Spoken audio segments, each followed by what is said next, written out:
تو جہنم کی وہ آگ جس کے بارے میں اللہ فرماتا ہے وقودها الناس والحجارہ، وہ لوگوں ایمان والو بچا لو اپنے آپ کو، اپنے اہل خانہ کو، اپنے بیوی بچوں کو جہنم کی اس آگ سے جس کا ایندھن انسان اور پتھر ہوں گے۔ انسانوں کو جہنم میں ڈالا جائے گا، جن جہنمیوں کو جہنم میں ڈالا جائے گا انہی کو جہنم کی آگ کا ایندھن بھی بنایا جائے گا، اور ایندھن کا کام ہے آگ کو جلانا، ایندھن کا کام ہوتا ہے آگ کو بھڑکانا۔ اللہ سبحانہ و تعالی ڈبل پنشمنٹ دیں گے، ڈبل سزا دیں گے۔ جن جہنمیوں کو جہنم رسید کیا جائے گا انہی کو جہنم کی آگ کا ایندھن بنا دیا جائے گا، انہی کے ذریعہ جہنم کی آگ کو اللہ سبحانہ و تعالی بھڑکانے کا کام لیں گے۔ اور اسی طریقے سے پتھروں کو بھی جہنم کا ایندھن بنا دیا جائے گا۔ پتھروں سے مراد مفسرین نے وہ اصنام، وہ بت مراد لیے ہیں جن کی دنیا میں لوگ پرستش کرتے ہیں، پوجا کرتے ہیں، ان کو انہی کے ساتھ اٹھا کے قیامت کے دن جہنم میں پھینک دیا جائے گا، اور ان پتھروں کو جن کو دنیا میں لوگ پوجتے ہیں انہیں جہنم میں ڈال کر جہنم کی آگ کا ایندھن بنا دیا جائے گا۔ وہ جہنم کی جس کے اوپر اتنے سخت گیر اور ہیبتناک فرشتے تعینات کیے گئے ہیں، علیہا ملائکۃ غلاظ شداد لا یعصون اللہ ما امرہم، وہ جہنم کی اس کے اوپر اتنے سخت گیر فرشتے تعینات کیے گئے ہیں، اتنے بے رحم اور خوفناک فرشتے تعینات کیے گئے ہیں جو اللہ کے حکم کی کبھی نافرمانی نہیں کریں گے۔ کتنے خوفناک وہ فرشتے ہیں، کتنے بے رحم ہیں، اور کتنے سخت گیر ہیں داروغہ جہنم۔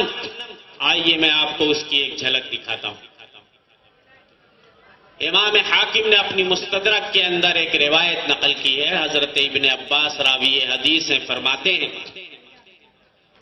حضرت ابن عباس رضی اللہ عنہما فرماتے ہیں، قرآن مجید کی اس آیت کریمہ کے بارے میں وَنَادَوْا يَا مَالِكُ لِيَقْضِي عَلَيْنَا رَبُّكَ، جہنمی قیامت کے دن جہنم میں پکاریں گے داروغہ جہنم کو جس کا نام مالک ہوگا، مالک کو پکاریں گے داروغہ جہنم کو، جہنمی پکاریں گے، کہیں گے لِيَقْضِي عَلَيْنَا رَبُّكَ، او مالک اپنے رب سے دعا کر دے اللہ ہمیں جہنم میں موت دے دے، جہنم کی سختی، اس کی گرمی، تپش اور جلن ہمارے بس کی بات نہیں ہے، جہنم کی آگ کو جھیلنا ہمارے بس کا روگ نہیں ہے، او مالک اللہ سے دعا کر دیجئے اللہ ہمیں موت دے دے۔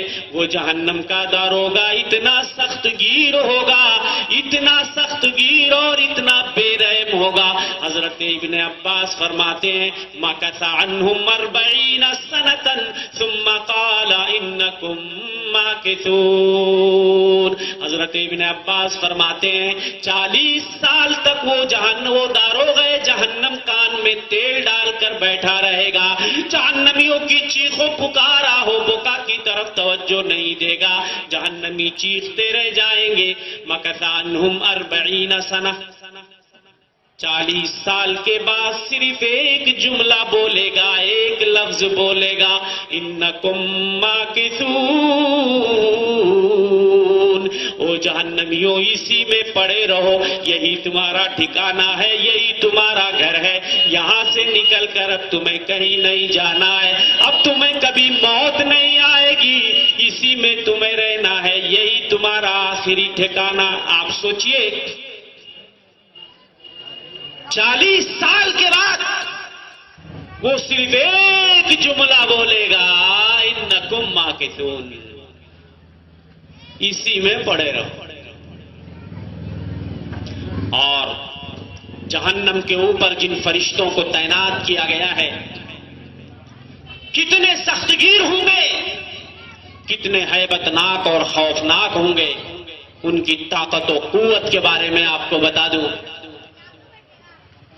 حضرت ابن عباس فرماتے ہیں جہنم کا ایک داروغہ اس کی جسامت اور قدامت کا عالم یہ ہوگا ما بین منکبہ الواحد منہم مسیرۃ السنہ، یہ شولڈر ایک داروغہ جہنم کا شولڈر، اس کے کندھے کی چوڑائی اتنی ہوگی 1 سال کی مسافت کے برابر، 1 سال تک چلتے چلے جاؤ، جہاں 1 سال کی مسافت ختم ہوگی اتنی چوڑائی ہوگی اس کے کندھے کی۔ وقوت الواحد منہم ان یضرب بالمقمع فیدفع بتلک الضربۃ 70,000 انسان فی قار جہنم۔ اور طاقت، سبحان اللہ، داروغہ جہنم کی طاقت آپ دیکھنا چاہتے ہیں؟ ایک داروغہ جہنم ایک بار لوہے کے ہتھوڑے اور گرز سے جب مارے گا 70,000 انسانوں کو ایک ہی ٹھوکر میں جہنم کی تہ میں پہنچا دے گا۔ 70,000 انسانوں کو جہنم کی تہ میں پہنچا دے گا۔ وہ لوہے کا ہتھوڑا جس سے جہنمیوں کو مارا جائے گا۔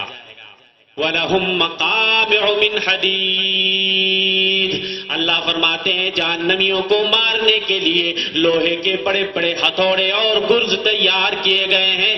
فرمایا اللہ کے رسول صلی اللہ علیہ وسلم نے وہ لوہے کا ہتھوڑا، وہ گرز کو اگر زمین پر اتار دیا جائے تو ایک ہتھوڑے کو پورے انسان و جنات مل کر بھی اگر اٹھانا چاہیں تو اس کو نہیں اٹھا پائیں گے۔ اگر اس سے پہاڑ کو مار دیا جائے تو پہاڑ ریزہ ریزہ ہو جائے، اسی ہتھوڑے اور گرز سے جہنمیوں کو مارا جائے گا۔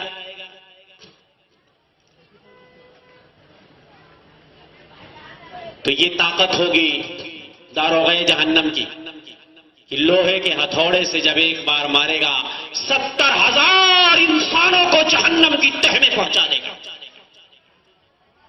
اور کتنے داروغہ تعینات کیے گئے ہیں جہنم کے اوپر؟ کتنے داروغہ تعینات کیے گئے ہیں جہنم کے اندر معلوم ہے آپ کو؟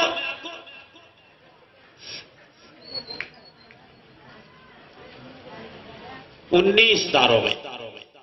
قرآن کہتا ہے علیہا 19 جہنم کے اوپر ہم نے 19 داروغے تعینات کیے گئے ہیں۔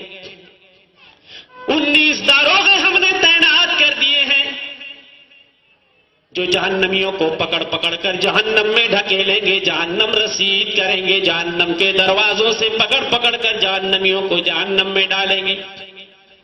جب یہ آیت کریمہ نازل ہوئی علیہا 19 ابو جہل نے اس آیت کا مذاق اڑایا۔ ابو جہل کہنے لگا او لوگوں، قریش کے لوگوں، محمد کہتے ہیں کہ جہنم پہ 19 داروغہ تعینات کیے گئے ہیں، 19 داروغے تعینات کیے گئے ہیں۔ ارے یہ 19 داروغے تمہارا کیا بگاڑ لیں گے؟ کیا تم میں سے 10 آدمی ایک داروغہ کو مارنے کی طاقت نہیں رکھے گا قیامت کے دن؟ یہ ابو جہل نے مذاق اڑایا۔ 19 کی تعداد ہے، محمد کہتے ہیں کہ جہنم کے اوپر، تو گھبرانے کی کون سی بات ہے؟ ہم ایسے داروغوں کو تو مار کر جہنم سے بھگا دیں گے، پھر ہم جہنم سے چھٹی لے لیں گے۔ امام قرطبی نے اپنی تفسیر میں نقل کیا ہے ابو الاسود ابن کلدہ عرب کا بہت بڑا پہلوان تھا۔ ابو الاسود ابن کلدہ جب قرآن مجید کی یہ آیت اتری تو کہنے لگا لا یہولنکم 19، او لوگوں 19 کی تعداد سے تمہیں گھبرانے کی کوئی ضرورت نہیں ہے۔ انا اضرب بمنکب الایمن 10، میں اپنے دائیں بازو سے 10 کو مار کر بھگا دوں گا۔ وبمنکب الایسر 9 ثم تمرون، میں اپنے بائیں بازو سے 9 داروغے کو اکیلے مار کر گرا دوں گا، پھر تم سب کے سب بھاگ جانا۔ مگر ان جاہلوں کو، بدبختوں کو کیا پتا کہ ایک فرشتے کی طاقت کیا ہوتی ہے، فرشتے کی طاقت کیا ہوتی ہے ان ظالموں کو نہیں معلوم۔ ایک فرشتہ اگر چاہے تو اپنے ایک ایک بازو کے کنارے سے پوری دھرتی کو اٹھا کر آسمان کی بلندی پہ لے جا کے وہیں سے گرا دے، پٹک دے، ساری چیز کو تہس نہس کر سکتا ہے۔ ایک فرشتہ اتنی طاقت رکھتا ہے، پوری دھرتی کو اپنے بازو پہ اٹھا کے آسمان سے پلٹ سکتا ہے۔ ایسے ایسے 19 داروغے تعینات کیے گئے ہیں۔ اب آپ سوچئے کہ 19 داروغوں کی طاقت کیا ہوگی جن کا لوگ مذاق اڑایا کرتے تھے قریش کے لوگ۔